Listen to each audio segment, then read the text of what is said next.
Good morning, Radhe Radhe. কেমন আছো তোমরা? আশা করি খুব ভালো আছো। আমিও বেশ ভালো আছি। তোমাদের নতুন একটা ভিডিওতে সবাইকে জানাই ওয়েলকাম। আজকে আমি সোজা চলে আসলাম সোনারপুরে, সকাল সকাল বলতে পারো। কেন এসেছি, কী জন্য এসেছি, ফুল ভিডিওটা না দেখলে কিন্তু বুঝতে পারবে না। প্রথমে সোনারপুরে নেমে দাদা আর আমি একটু বাজারঘাট করে নিলাম। হ্যালো হ্যালো হ্যালো, তো ওদের সাথে তো সকালবেলা থেকে এক ফোঁটা কথা বলতে পারিনি, তখন দেখলে আসলাম। তারপর দাদার সাথে বাজারঘাট করে বাড়ি এসছি। এখন দেখছি এই দেখো, এই যে ট্যাপে ট্যাপে একদম জল নেই, দেখো জল পড়ছে না। আজকে ট্যাঙ্কি পরিষ্কার হচ্ছে বাড়িতে, সেই কারণে আর কি এখন রান্না বান্না হবে না। তো ভাবছি ফ্রিজটা একটু পরিষ্কার করে নিই, মানে ফ্রিজে কি কি সবজি মানে বেশি দিন হয়ে গেছে সেগুলো বের করব, করে কি রান্না পাতা হয় সেগুলো করব। তো চলো ফ্রিজটা থেকে সবজিগুলো বের করি, চলো।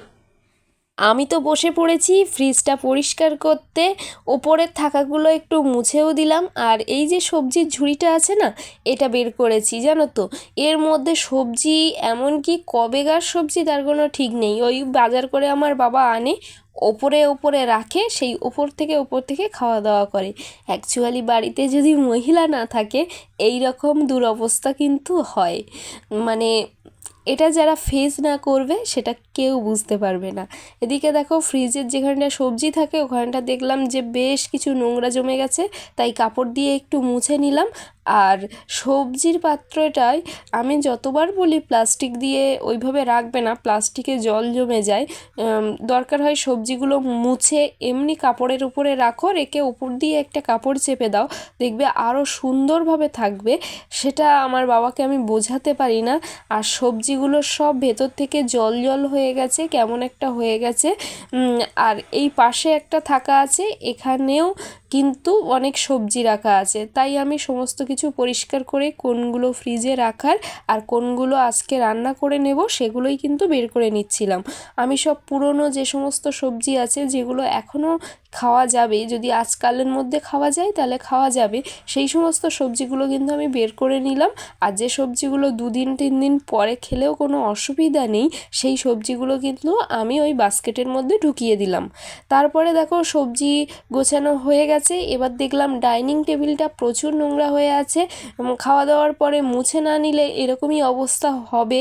আর ওরা মুছে হয়তো নেয় না, আমি যতবার বলি মুছে নাও মুছে নাও, মুছে তো নেয় না হয়তো, সেই জন্য নোংরা হয়ে আছে। তাই টেবিলটাও কিন্তু খুব সুন্দর করে মুছে দিলাম।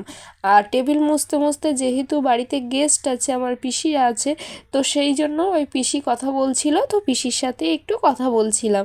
অ্যাকচুয়ালি মানে আমি আসলে কোন দিকটা করব আর কোন দিকটা করব না বুঝতে পারি না। এখন দেখলাম ডাইনিংটা প্রচণ্ড নোংরা হয়ে আছে, প্রচণ্ড মানে প্রচণ্ড। তাই ভাবলাম যে জল আসেনি, রান্না করতে পারছি না, তাহলে এই ফাঁকায় ঘরটা ঝেড়ে নিই।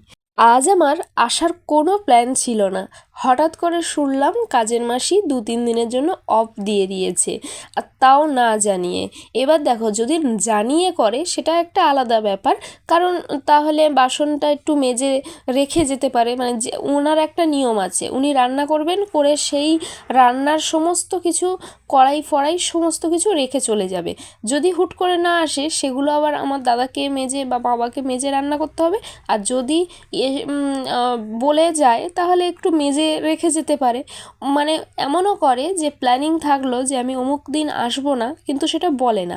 জানে বললে হয়তো বলবে একটা এক্সট্রা তরকারি করেই দিয়ে যাও, যেহেতু বাড়িতে লোকজন নেই বলে বলতেই পারে যে একটা এক্সট্রা তরকারি করে দিয়ে যাও, তাহলে আর কোনো অসুবিধা হবে না। কিংবা তুমি এই রান্নার কড়াইগুলো মেজে দিয়ে যাও, তাহলে অসুবিধা হবে না। ও ভাবে যে এই কাজগুলো আমাকে তো আবার করিয়েই নেবে সেই, তাহলে আমি ছুটি নিয়ে কী করব। এই জন্য আগাম কিচ্ছু জানায় না, হুটহাট করে অফ করে দেয়। তো এই জন্যই হঠাৎ করে দেখলাম যে দাদাও বলছে যে বাড়িতে তো গেস্ট আছে, আমি রান্না করলে খেতে পারবে কি না বা আমি কি করব, তুই একটু আয়। সেই কারণেই কিন্তু আমার হুট করে ছুটে যাওয়া। আর এই 2 রকমের মাছ এনেছি, একটা দেখলে যে শঙ্কর মাছ বা চাকুল মাছ, আর এটা হচ্ছে কাতলা মাছ। কাতলা মাছগুলো দেখে নেওয়া হয়নি, পুরো আঁশ দিয়ে দিয়েছে। এই আঁশ ছাড়াতে ছাড়াতে আমার যে কত টাইম লেগে যাবে আমি এখনই দেখছি, তখন বুঝতে পারিনি। আমিও ওর সাথে ছিলাম, দোষটা আমারও আছে। তাই ভাবলাম আঁশ ছাড়াতে তো দেরি হয়ে যাবে, তার পরিবর্তে কী করি, আগে মাথাটা ভাজতে বসিয়ে দিই, তাহলে সবজি তরকারিটা মাছের মুড়ো দিয়ে যে কুমড়ো দিয়ে ডাঁটা দিয়ে করব ওটা তাহলে আমার হয়ে যাবে। তাহলে মাছের মাথাটাই ওই জন্য আগে তেলটা গরম করে ভাজতে বসিয়ে দিলাম, তাহলে আমার অনেকটা কাজ এগিয়ে থাকবে। একটা তরকারি অন্তত হতে হতে আমি বাকি মাছের আঁশগুলো ছাড়িয়ে নিতে পারবো। তারপরে দেখো এই রান্না বান্না করতে করতে কি বলবো কত যে দেরি হয়ে গেছে, কতগুলো রান্না। এদিকে গিয়ে দেখি পিসি তার মনের মতো করে সবজি কেটে রেখেছে, কোনটার সাথে কোনটা কি হবে এসব কিছুই ঠিক নেই, নিজের মতো করে সবজি কেটে রেখেছে। এই হচ্ছে সমস্যা। কাজের দিদিটা প্রায়ই এরকম করে, আমাকে দেখলেই তো আর ওর মানে বাড়ি যাওয়ার তাড়া পেয়ে যায়, মানে উনি থাকেনই না। সেদিন বলবে দিদি তুমি একটু সামলে নাও, আমার আজকে এই গেস্ট আসছে, বা আমার একটু এখানে যাওয়ার আছে ওখানে যাওয়ার আছে, এইভাবে বেরিয়ে পড়ে। আমাকে দিয়ে মানে রান্না বান্না সব কিছু করিয়ে নেয়, নিজে একটু থালাটা মাজলো, আমি ঘরটা মুছিয়ে নিলাম তো নিলাম, না হলে উনি চলে যান। তো আমি তো আর ওইভাবে ছেড়ে যেতে পারি না, যে আমার তাড়া আছে, আমার কাজটা আমাকে কমপ্লিট করতে হয়। এদিকে পিসি সমানে তাড়া দিচ্ছে যে অনেক বেলা হলো অনেক বেলা হলো, এদিকে আমি নিজেই সকাল থেকে কিছু খাইনি, শোনা মাত্রই বেরিয়ে গেছি, সেদিকে কারো ভ্রুক্ষেপ নেই। এই কথাটা ঠিক বলতে আমার দ্বিধা নেই, যে বাড়িতে যদি মা না থাকে তাহলে কিন্তু তুমি খেলে কি বাঁচলে এটা নিয়ে কোনো কারো মাথা ব্যথা কোনো দিনই থাকে না। মাথা ব্যথা থাকে যে তাদের প্রয়োজন আর তাদের তুমি কতটা উপকার করলে। যেমন আমি গিয়ে মানে আমার রান্না আমাকে কমপ্লিট করতে হবে, আমার যে কাজ আমাকে কমপ্লিট করতে হবে, সে আমি খাই বা না খাই। এই ভিডিওটা যদি তোমরা পুরোটা দেখো তাহলে বুঝতে পারবে আমি ঠিক কটার সময় কাল খাওয়া দাওয়া করেছি। তো এখানে তো কোনো পেস্ট মানে থাকে না, আমার যেমন ঘরে আদা রসুনের পেস্ট আমার বর কিনে রেখেই দিয়েছে, আমার এগুলো করতে হয় না। তো এখানে তো সমস্ত কিছু মশলাপাতি করে রান্না করতে হয়, তাই আমি পেস্টটা আগে তাড়াতাড়ি করে নিলাম, আর এদিকে তরকারিও আমি তাড়াতাড়ি করে বসিয়ে দিয়েছি। তোমরাই বলো যে 12:30 একটার সময় যদি জল আসে তাহলে আমি রান্নাটা করব কখন? স্বাভাবিকভাবেই আমার দেরি হবে।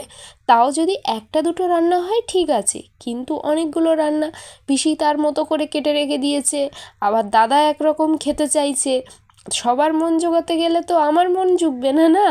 এইবার এটাই হয়েছে সমস্যা। এদিকে দেখো চাকুল মাছটা রান্না করব বলে মশলাটা কষিয়ে নিলাম, তারপরে ভাজা চাকুল মাছ আর আলু ছিল না ঘরে, ওই 2-4টে ছিল, সেটা দিয়েই ভালো করে কষিয়ে নিচ্ছি। এই চাকুল মাছটা আমার দাদা খুব খেতে ভালোবাসে। চলো তোমাদের এক ঝলকে রান্নাগুলো দেখিয়ে দিই।